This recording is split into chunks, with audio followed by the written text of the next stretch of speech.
Hello everyone, I'm Dr. Tefia Debbie. I'm a consultant psychiatrist and a psychologist. I do videos on mental health education and self-improvement tips. My goal is to help demystify mental illness and help you be your best and live your best.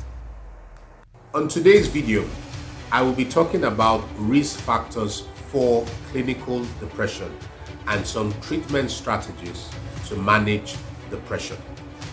There are 5 risk factors that could possibly be responsible for depression in an individual. Number 1 is genetical or genetics. Depression runs in families. So an individual that has a parent, a brother, a sister, a cousin, auntie, uncle, immediate or extended family member with depression has an increased risk of having depression. It doesn't necessarily mean that once it is present it's going to occur, or that everyone who has depression has a family member who has suffered depression.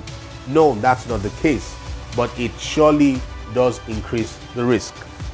The number 2 factor is personality traits. Certain personality traits have been associated with being prone to having depression. Personality traits such as one that has a tendency to be jealous or envious of others, one that has a tendency to be negative and pessimistic, one that has a tendency to be a perfectionist. You want everything done and everything said in a particular way. People who have a tendency to please others, what is called sociotropy, also have an increased risk of having depression. The third risk factor is early environmental factors, which refers to events that occurred in one's childhood. So certain risk factors such as parental deprivation, such as separation and discord in the family, increases the risk of an individual later on having depression. Also, risk factors such as sexual abuse and violence and physical and emotional abuse in childhood increases one's risk of having depression. The fourth factor are social factors. This is one that many people can relate with. So events that occur in one's life, traumatic events,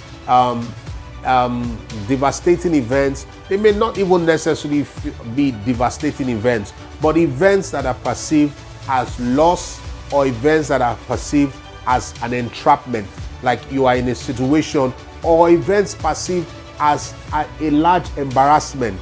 Those things are associated. Events like that can increase the risk of one experiencing depression. And last but not the least, the 5th risk factor are medical reasons. So there are medical conditions that can directly cause depression, and there are medical conditions that can indirectly cause depression. For example, low thyroid hormones can lead to depression, and then terminal conditions or chronic medical conditions such as diabetes, hypertension, cancer, these conditions, stroke, these conditions have been associated with an increased risk of having depression. Regardless of the risk factor that may be responsible for depression in a particular individual, the ultimate pathway is that of the neurochemistry part of the brain that subserves or that handles the emotional regulation of the individual.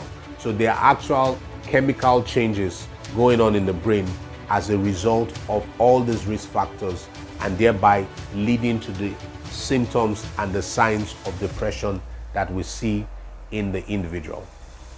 In terms of the treatment strategies, there are basically strategies that involve the use of medication and strategies that do not involve the use of medication.